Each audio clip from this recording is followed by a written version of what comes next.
Assalamualaikum warahmatullahi wabarakatuh. Saya Nanda Putri Ragilia, NIM 1714207179 dari kelas PBSS semester 6.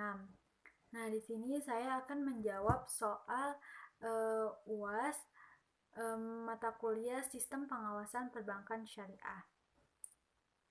Nah, soal yang pertama yaitu bank berhubungan dengan dana masyarakat dan kondisinya. Terlihat bahwa porsi dana pihak ketiga lebih besar daripada modal. Maka dari itu jelaskan cara bank syariah agar dapat melindungi deposan dari kerugian dan jelaskan fungsi dari lembaga penjamin simpanan. Nah, cara bank syariah agar dapat melindungi deposan yaitu dengan sejumlah ukuran diperlukan untuk memberikan jaminan keamanan bagi deposan baik giro maupun investasi. Di antaranya adalah makro manajemen dan mikro manajemen bank, yaitu dengan regulasi dan pengawasan yang tepat dan pencadangan atas kerugian.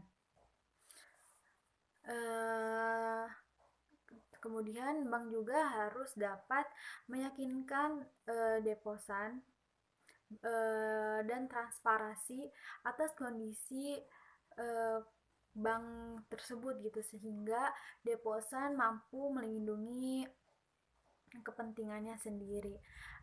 Dan bank syariah juga harus meyakinkan deposan agar meyakinkan nasabah, maksudnya bahwa bank syariah sudah menerapkan prinsip-prinsip berdasarkan syariat Islam. Nah, selanjutnya itu fungsi lembaga penjamin simpanan.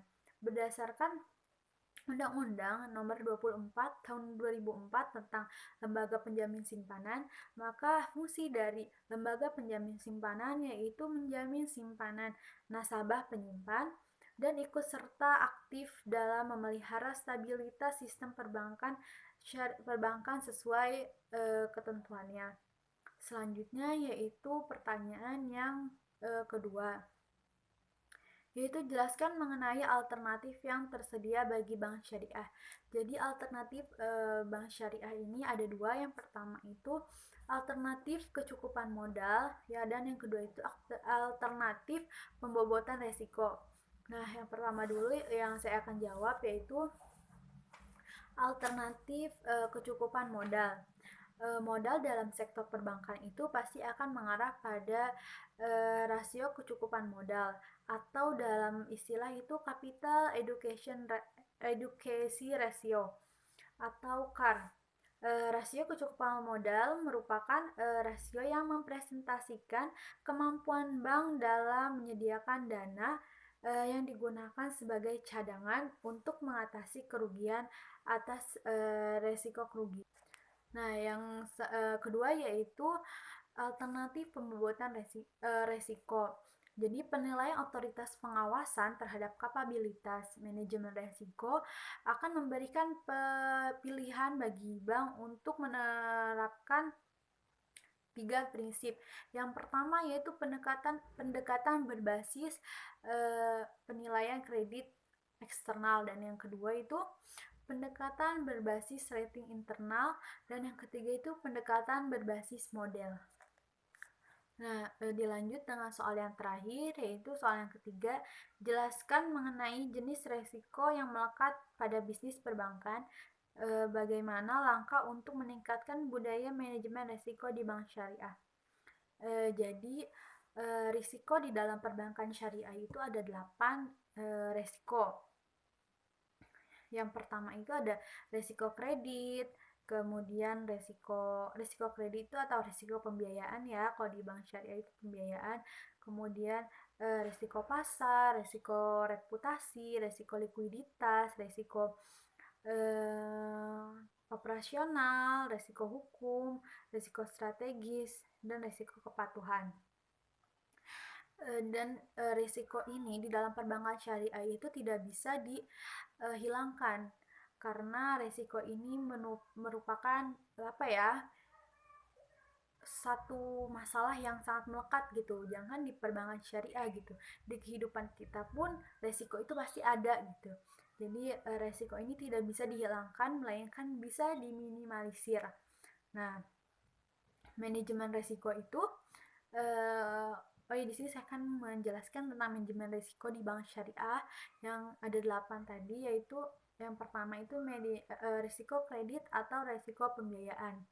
Nah, risiko kredit ini muncul jika bank tidak bisa memperoleh kembali cicilan pokok dan atau bunga dari pinjaman yang diberikan atau investasi yang sedang dilakukannya. Hal ini terjadi sebagai akibat terlalu mudahnya bank memberikan pinjaman atau melakukan investasi karena dituntut untuk memanfaatkan kelebihan likuiditasnya sehingga penilaian kredit menjadi tidak baik.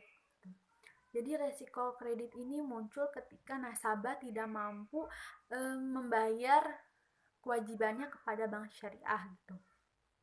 Nah, yang kedua yaitu resiko pasar.